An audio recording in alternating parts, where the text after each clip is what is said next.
Անվտանգություն, ինքնիշխանություն, վճռականություն, դիմակայունություն։ Եվրամիությանն անդամակցություն, զարգացած տնտեսություն, ուժեղ բանակ, վստահելի դաշնակիցներ։ Ազգային արժանապատվություն, միասնականություն, համերաշխություն, պատասխանատվություն։ Օրենքի գերակայություն, անկախ դատարան, կոռուպցիայի մերժում։ Բարձր աշխատավարձ, անվճար բարձրագույն կրթություն, հասանելի առողջապահություն, արժանապատիվ թոշակ։ Հանուն հանրապետության, քո ձայնը խորհրդարանում։ Կատարիր գնումների իդեալ համակարգիր խանութ սրահներից և յուրաքանչյուր 290,000 դրամ գնումների դիմաց ստացիր 29% զեղչ և լրացուցիչ 29,000 դրամի ապրանքներ քո ընտրությամբ։ Վերջին օրերին մեր քաղաքական կյանքը լրտեսական բլոկբաստեր է հիշեցնում։ Պարզվում են փաստեր, իրադարձություններ, իրողություններ։ Հիմա էլ պարզվում է, որ կալուգացի ձեզ հայտնի օլիգարխը օտարերկրյա հատուկ ծառայության աշխատակից է։ Հաջորդ փաստը ընդհանրապես պատերազմի եռագլուխ կուսակցությունը մենք կարող ենք ռեբրենդինգի ենթարկել եւ անվանել լրտեսական եռագլուխ կուսակցության կամ եռալրտեսական կուսակցություն։ Ես ուզում եմ ձեզ հիշեցնել, որ ընդամենը տարիներ առաջ, 2 տարի առաջ էր կարծեմ,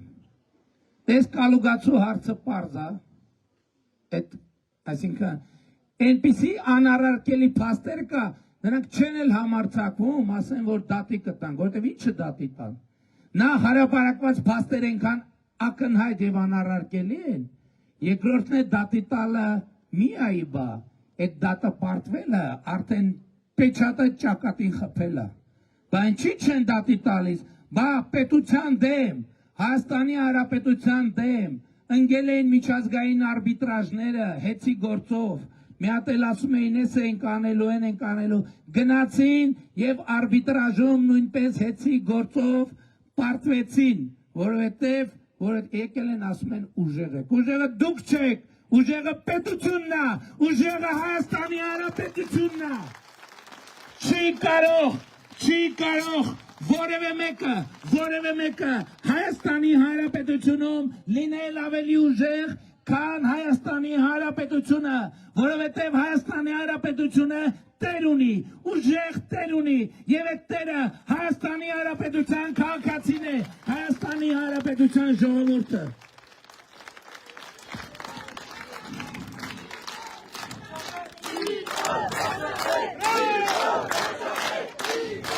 Շնորհակալ եմ։ Էս այդ մասով, դե թող գնան արբիտրաժներ դիմեն, թող գնան միջազգային արբիտրաժներ դիմեն, միջազգային հետաքննող հեղինակավոր լրատվամիջոցը, խփելա ճակատներին ապացույցադրել, որ նա հանդիսանում է օտարերկրյա հատուկ ծառայության աշխատող։ Ընդ որում էլի եմ ասում, ամենայն հարգանքով, ես վերջում կասեմ դա, եթե հիշում եք, 2 տարի առաջ Ռոբերտ Քոչարյանի ձայնագրություն հրապարակվեց, որտեղ նա ասում է, դիմելով օտար երկրին, ասում է, դե դուք ինձ մցրեցիք քաղաքական դաշտ Հայաստանի, ես հիմա պրոբլեմներ ունենք, խնդրում եմ ինձ ապահովեք ինձ դուրս գալ այդ քաղաքական դաշտից։ Այն ժամանակ ինչ արեցին,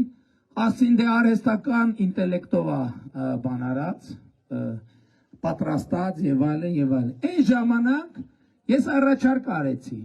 ասի թող հասարակական կազմակերպությունները միջազգային փորձաքննություն պատվիրեն, այդ ձայնագրությունը օրիգինալ է, թե օրիգինալ չի։ Իմիջայլոց հասարակական կազմակերպությունները սիրում են մեզ քննադատել, ճիշտ են անում, եւ ես ընդունում եմ քննադատությունը, ել եմ ասում, մենք անթերի չենք, ընդհակառակը, ինչքան շատ քննադատեք մեզ, այնքան լավ, մենք ավելի կհղկվենք, ավելի լավ կաշխատենք, ավելի պատասխանատու կլինենք, բայց թույլ տվեք քննադատեմ ես հասարակական կազմակերպությունը, ինչու այդ փորձաքննությունը չպատվիրվեց։ Ինչու Ռոբերտ Քոչարյանի փորձաքննությունը չպատվիրվեց։ Ես ասում եմ պատասխանատու, որպես Հայաստանի Հանրապետության վարչապետ երաշխավորում եմ, որ դա օրիգինալ ձայնագրություն է, որ երաշխավորում եմ,